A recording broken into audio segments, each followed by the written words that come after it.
Hay una historia muy interesante que contó Morientes hace poco en un podcast, creo que se llama Offsiders el podcast, para no robarles el contenido.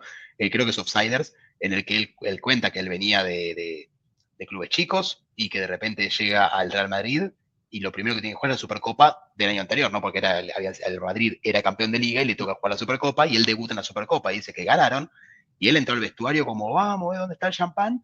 Y lo ganaron Manolo Sanchís y Hierro y le dijeron, ¿qué champán? Mañana entrenar, dice, en Madrid es Liga o Champions, no se festeja otra cosa. Y se quedó como, pero hemos ganado una copa, a nadie le importa, a nosotros no nos importa ganar esta copa, a nadie le importa, ni la Copa del Rey, en la Liga o la Champions. Y le pregunté a un amigo del Madrid con el que juega al fútbol todas las semanas, digo, si el Madrid gana la Copa del Rey, dice, sí, o sea, obviamente se festeja, pero no, se levanta la copa y se guarda y ya está. La Champions sí, la levantás, la festejas una semana, te vas de gira, dice, la Liga lo mismo, la Liga también, la ganás, se festeja, vamos todos a Cibeles, qué sé yo. Copa del Rey o la Supercopa es que bueno, la ganamos y ya está, seguimos de largo y no se habla más de esto. Y nadie dice, no, Manolo Sanchí ganó 4 Supercopas. No, van a decir, Manolo Sanchí no ganó ninguna Champions. Esa es la carta de presentación. Y todos son acá como, bueno, Bueno, esa es la carta de presentación. perdón, Román también lo decía. Si Sí, sos sí, bueno, hasta que fue ganas la, presidente. si sos bueno, ganas la copa. Si una copa vale 10 títulos, bueno, ahora que es presidente, Hasta que por ahí fue presidente. no piensa de la misma forma. Pero bueno, yo estoy seguro que hay mucho hincha de Boca que coincide con el pensamiento aquel de Riquelme. Yo estoy medio en el medio, porque para mí la liga local importa. El problema es que la liga local argentina la transformaron en una aberración. Si se Sí, sí, jugara un solo campeonato de 38 fechas con 20 equipos, estoy seguro que para ni todos hablar, los que la juegan, el campeón sería un campeonazo. Bueno, ni hablar. todo esto que dijimos y todo esto para donde me lo llevé Nacho, parte de la base de que cuando el Estrella Roja jugó la primera fase de la Copa de Campeones 90-91, eliminó al Grasshopper y podría haber jugado contra el Valeta de Malta, pero termina jugando la segunda fase contra el Ranger de Escocia. Y sí, porque básicamente el Rangers de Escocia ganó 10-0 el global al Ballet, algo le ganó al final, se definió en los últimos minutos. Eh, el Rangers puso primera y le terminó ganando justo por 10 goles de diferencia al Valeta, que estuvo cerca de dar la sorpresa, como podemos ver en el resultado global. Pero bueno, otra vez el Estrella Roja enfrenta al Rangers, al cual también va a superar en una eliminatoria un poco más dura que la que había tenido con el Grasshopper, por más que habíamos dicho que con el Grasshopper empata de local y después gana 74-1, sacó 3 goles de diferencia. Con el Rangers, bueno, fue un poco más peleado, pero igual se lleva la serie para enfrentarse ahora a los dos campeones alemanes. ¿Por qué dos campeones alemanes? Porque seguramente habíamos hablado en otro podcast acá, Alemania del Este, Alemania del Oeste, bueno, le tocó jugar contra los dos, primero contra el del Este y después contra el del Oeste, para llegar a la final. Sí, pensaba en el Dinamo Dresde, el rival en cuartos de final. Y alguna vez me has comentado, vos sos bastante conocedor de la Bundesliga, es interesante para los que no estamos tan al tanto, una liga muy llamativa, pero no tan comercial para esta parte del mundo. Eh, la diferencia de los equipos entre lo que es la vieja Alemania federal y, bueno, la Alemania democrática, ¿no? Cómo han perdurado más los de la Alemania federal en las categorías de privilegio. Y bueno, eso se fue notando con los años y pensar que en este momento no era así o por ahí era así, pero igual tenía un equipo en cuartos de final. Digo, no era tan despreciable el fútbol de la Alemania Democrática que, bueno, lo vimos en algún momento, llegó a jugar una Copa del Mundo, Sí, sí, llegó a jugar la Copa del 74. sí, Me el parece fútbol, que, perdón, no, digo, sí, sí, me sí. parece que el tema de la unificación y cómo fue cambiando Europa en estas copas, donde todavía tenemos un equipo de la Yugoslavia vieja, de la Unión Soviética vieja y las dos Alemanias divididas, bueno, es un panorama completamente distinto al que vemos hoy. Sí, ni hablar porque eh, en Alemania del Este, como bien decías, Dani, el panorama era muy distinto, era un fútbol muy inferior al de la Alemania federal, tanto así que cuando se hizo la reunificación de todos los equipos que había en primera división de Alemania del Este, solo aceptaron a dos en primera división y a dos en segunda, y todo el resto fueron a las ligas regionales. Mirá, Básicamente dijeron, estos tipos no tienen el nivel para competir, esto hoy en día todavía está pasando factura, no sé hoy en día, pero hasta hace 5 años había solamente 2 equipos del este en las 2 primeras categorías.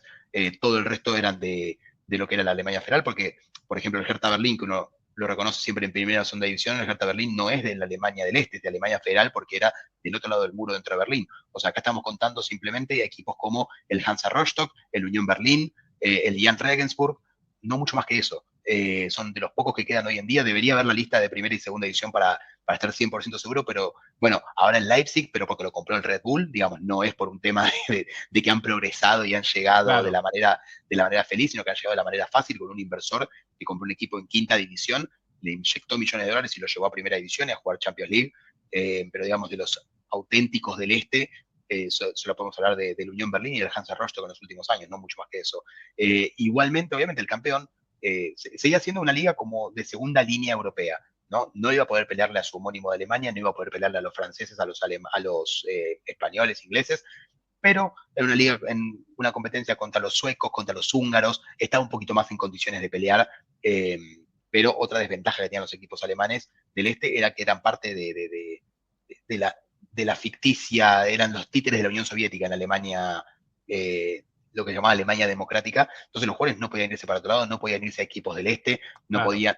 Los pocos que se fueron porque cruzaron, entre comillas, ilegalmente, ¿no? Porque desertaron de la Alemania llamada Sí, sí. democrática. Y luego, cuando se abrieron las fronteras, era tanta la diferencia económica que los equipos grandes compraron a los mejores jugadores. Dijeron, che, ahí está Matías Sammer, tráemelo. Claro. ¿Quién tengo acá? Sí, Tráemelo. Matías Sammer era siempre el ejemplo que se usaba de Claro, jugador de Alemania Democrática, que después terminó representando a la Alemania ya cuando era toda una sola exacto. nación.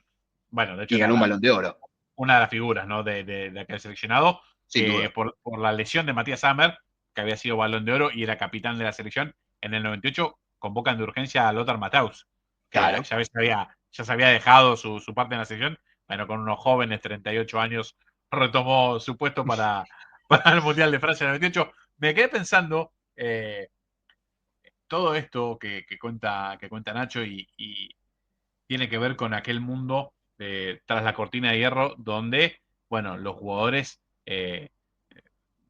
jugaban para el Estado, por decirlo de alguna manera, eran empleados del Estado.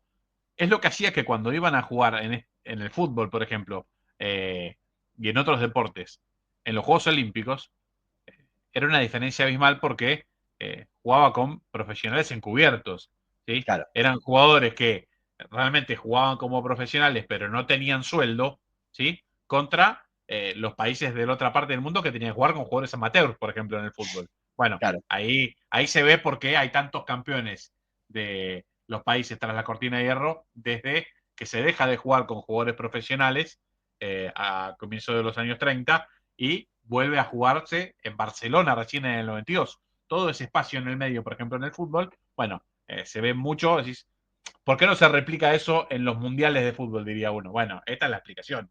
En el mundial de fútbol jugaban todos con lo mejor que tenían. En el juego olímpico, los que estaban tras la cortina de hierro podían jugar con sus jugadores no profesionales y los que estaban de este lado no los podían llevar. Entonces, era toda una trampa, ¿no?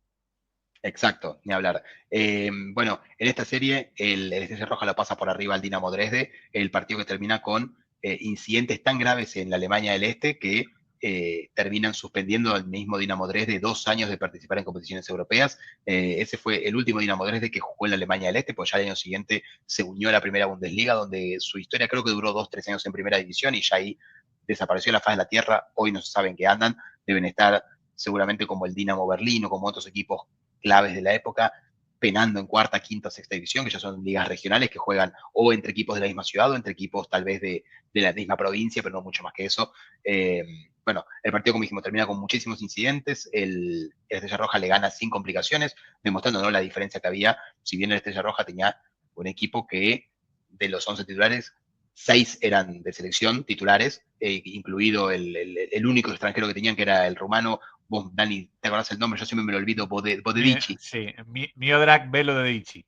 Velo Dedici, ahí está, Velo Dedici, el único extranjero que tenían, que era el jugador de la selección romana. Después todos eran yugoslavos y todos jugadores de selección, la mayoría, estaba Jugovic, Prosinecki, Mihajlovic, Savicevic, el delantero, que luego ellos, cuando se separa Yugoslavia y cuando se abre la ley Bosman, todos ellos jugaron en los grandes de los que hoy conocemos como los grandes de Europa, Atlético de Madrid, Inter, Juventus, Milan, Savicevic inclusive, si no me equivoco, Dani, acá corregime, ganó una Champions con Milan más tarde, en Sí, el año sí, 94. sí, exactamente. Bien, pero bueno, Jugadorazo. Es el que no, jugadorazo. dice, tras la final perdida con Vélez, habíamos perdido con una escuadra de Serie C. Perdimos contra un equipo de Serie C, o sea, de la Liga C. Y Franco Baresi le dijo, que era el capitán, dijo, si ellos son de Serie C, ¿nosotros qué somos? Entonces, como diciendo, no diga nada porque lo que está diciendo nos está matando peor a nosotros. Claro, Bueno, si perdimos nos hace peor a nosotros. para la sorpresa, esto no para insultar a la gente de Vélez, sino por el contrario, sino para marcar el impacto de lo que sentía aquel Milan, supercampeón de Europa, porque todavía mantenía era el Milan de Fabio Capello, pero mantenía todavía las victorias de lo que era el equipo de Sacchi, contra un equipo como Vélez, que, bueno, era un absoluto desconocido en el mundo, y sorprendió a propios italianos porque no solo le ganó, sino que le ganó muy bien en aquella Sí. final de 1994. Bueno, Savicevic, que era jugador de la Estrella Roja y figura en este momento, ya era una de las figuras del Milan en aquel momento. Digo, no es que fue y tuvo un paso fugaz, no, fue y demostró que podía jugar en la mejor liga del mundo, que era la italiana de mediados de los 90. Sí. Pero bueno, con esto el Estrella Roja avanza y se impulsa frente al Bayern Múnich, el campeón de la Alemania Federal. Y acá sí, una serie con, creo que podríamos hacer un podcast solo de la semifinal, pero bueno, solo nos queda un ratito. Así que vamos a contar primero que el primer partido se juega en el Estadio Olímpico de Múnich, ante 70.000 personas, de las cuales, Dani, adivina cuántos eran serbios, porque uno está acostumbrado, ¿cuántos hinchas visitantes hay en Copa Libertadores, No, en Champions League, que hay 2.000, 3.000 tipos, 5.000 en una final, 8.000, ponele, sí. ¿Cuántos 15.000 había? serbios, Ah, no, 15.000 barbaridad. serbios había en el Qué Olympic barbaridad. Stadium de Múnich, eh, Barbaridad. en lo que fue una sorpresiva victoria de la Estrella Roja, que empezó en desventaja y se dio de vuelta 2-1, y no solamente el haber ganado semifinal, partido de ida en Alemania 2-1, sino que esta era la primera derrota en torneos UEFA del Bayern Múnich en condición de local. Hasta ese momento, Champions del 91 nunca había perdido local en una competencia internacional, hasta este partido contra la Estrella Roja, con lo cual fue un doble, triple batacazo, si se quiere. Ya después, bueno, más adelante lo vimos perder, en los últimos años lo vimos perder, al Bayern Múnich de local, lógicamente, pero fue el primero en aceptarle un golpe fatal, y luego se juega el partido de vuelta en Belgrado, con lo que se llama la lluvia de bengalas. Estaba el nombre en serio, creo que es Dijitsi, algo así que le llaman a la noche esa, porque fue una lluvia de bengalas que demoró el inicio del partido, en el que los serbios finalmente pudieron resistir el empate alemán, se llevaron un 1-1 y el merecidísimo pase a la final. Bueno, impresionante. Y ya se empieza a ver un club pesado a nivel histórico como Bayern Múnich. Eliminaron Bayern Múnich en semifinal de Champions. En cualquier edición de la Champions ya es un montón. Bueno, lo logra hacer el equipo yugoslavo y clasifica a la final. Y miro del otro lado, su rival, que es el Olympique de Marsella, elimina al Spartak de Moscú. Otro equipo que también estaba en vías de extinción representando al Exacto. país que representaba. Bueno, Una Esparta de nada, Moscú que venía de eliminar al Real Madrid. claro. Sí, sí, sí. Bueno, nada más y nada menos, ¿no? Y con números amplios, según estoy viendo acá. Realmente no recordaba la serie. Un Madrid que en esta época era la época penando en la Copa de Campeones. No podía ganar la Copa de Campeones, ¿no? Algo que se Exacto, era extendió hasta 1998. exactamente, creo que fueron 36, 37 años que estuvo sin ganar la Champions, hasta que la terminan ganando en el año 98, como bien dijiste, con ya un Manolo Sanchís, como antes lo mencionamos a Manolo Sanchís, vamos a mencionarlo, ya un Sanchís que estaba para el retiro, que se quedó para levantar la copa y después lo invitaron a retirarse. No, un grande Manolo Sanchís que finalmente pudo, que volviendo al tema de Sanchís, él siempre decía que su padre le decía, mirá que yo gané Champions en el Madrid, vos no. Y que era como su espina personal en su casa de decir, bueno, mi padre la ganó, yo la tengo que ganar. Bueno, se le dio final al bueno de Manolo, pero bueno, en este equipo contra el Esparta de Moscú, no tengo la estética, pero seguramente fue titular o estuvo ahí entre los convocados porque era el momento de gloria de Manolo Sanchís, que se retiró, creo que fue en el 99 o 2000, se retira ya con avanzados 38, 39 años, así que ahí debe estar en el pico de su carrera. Estoy mal si digo que la camiseta de él es la que después hereda Zidane, el 5, El ¿no? 5, claro, Manolo Sánchez era el Claro, 5 y Hierro era el 4. claro. Bueno, Zidane agarra un número histórico, por eso esto es para los futboleros, ¿eh? Por eso ustedes van a ver que en algunos equipos históricos que arman, como Zidane jugaba con la 5 en la espalda, algún tonto lo pone de mediocampista central, porque piensa que jugaba de 5, ¿no? Son esas cosas que te dan ganas de agarrarte la cabeza. Bueno, no, realmente eh, no jugaba de 5, sino que jugaba más adelante, tenía la 5 porque era un número importante para el club, lo había dejado una gloria, y le dieron un número importante, además de que el Madrid tenía todos los números ocupados porque tenía 150.000 estrellas en ese momento. Entonces, bueno, hacían, está libre el 5, le dijeron, bueno, acá tenés, dale. Y otra cosa, Hierro jugaba con la 4, pero Hierro originalmente no era marcador central, sino que también jugaba de mediocampista. Sí. Fue descendiendo y terminó jugando como marcador central con el paso de los años. Otro crack Hierro, ¿no? Es más, creo que en el Mundial, el 98, creo que es que vuelve a jugar de 5 en la selección, si no me equivoco, un Sí, partido al menos. en el 94 jugó, era volante central, sin En dudas. el 94, entonces. Y en el 94 era volante central, sin dudas. Y en el 98 puede ser que haya jugado hoy también.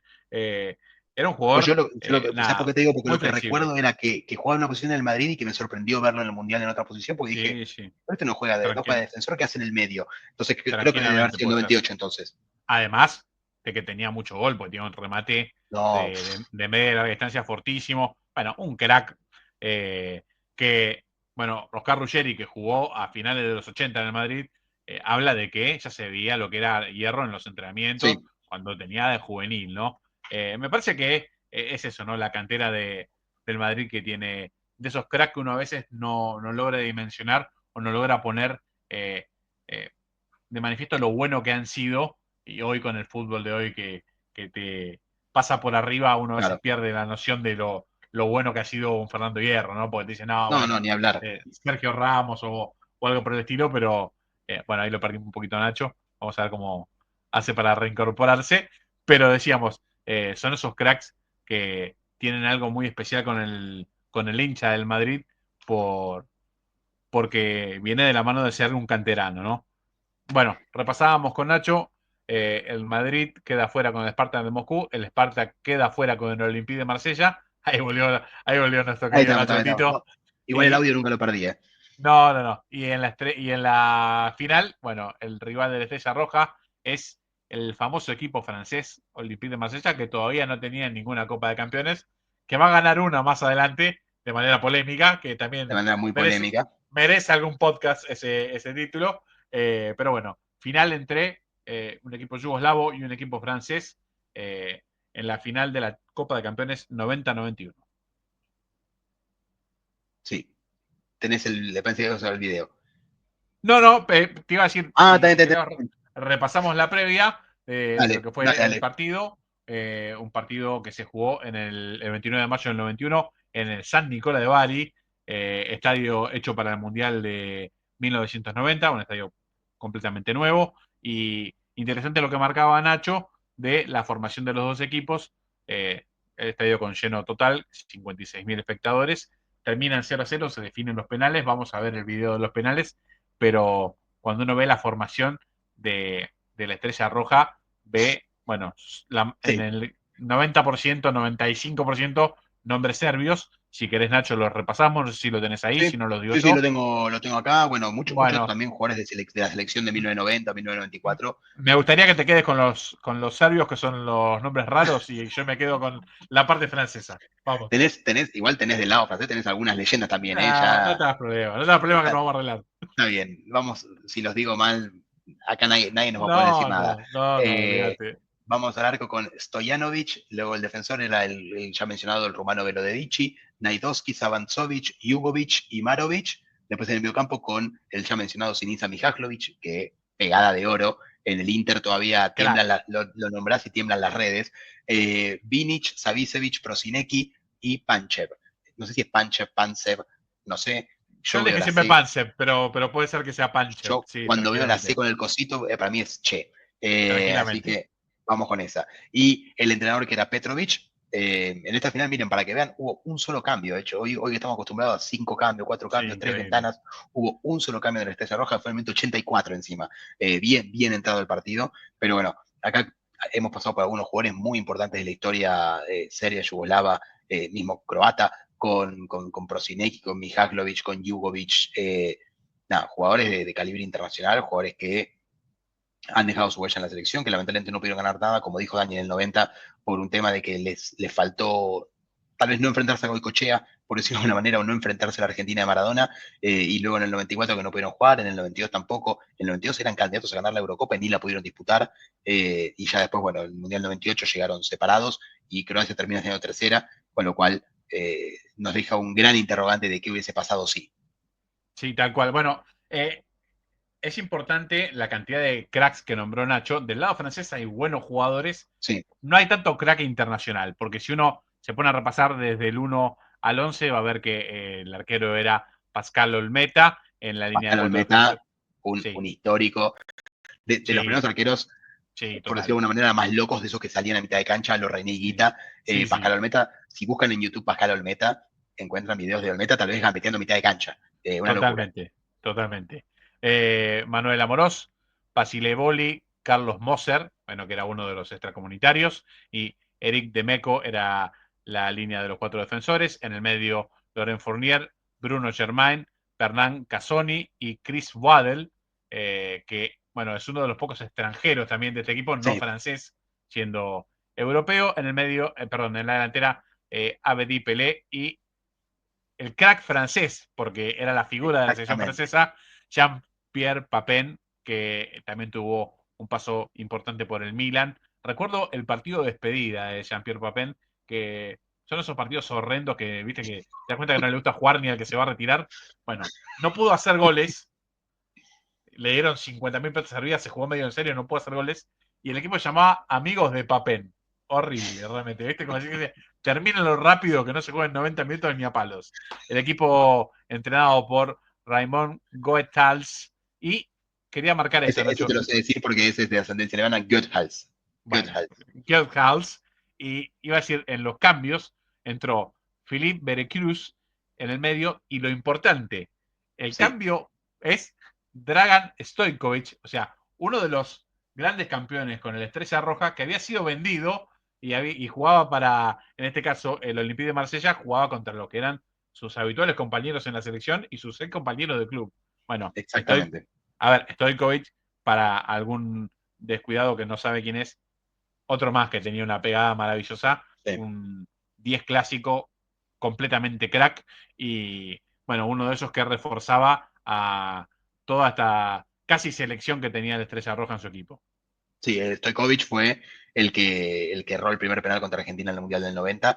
Tal vez una de las razones por las cuales lo vendieron, no me sonaría raro, porque ese partido trajo mucha polémica y todos los que erraron penales fueron muy castigados por la prensa, así que no me extrañaría que terminó el Mundial 90, lo hayan vendido al Olympique por eso. Además, en una época en la que había muchas menos ventas, si vos en tu equipo tenías una selección de jugadores, no te podían comprar a todos porque había un cupo extranjero muy firme, eran 3 extranjeros por equipo y se consideraba extranjero a cualquiera, o sea, en un equipo francés, un Claro, español era extranjero. Hoy en día, con la apertura de la Unión Europea y la ley Bosman, eso ya no se considera extranjero. Entonces podemos ver, por ejemplo, equipos ingleses que no tienen ningún inglés, equipos españoles que no tienen españoles en campo. claro. Justo, creo que lo mencionamos en otro podcast, el otro día el Real Madrid por primera vez plantó un equipo en cancha con 11 jugadores no nacidos en España.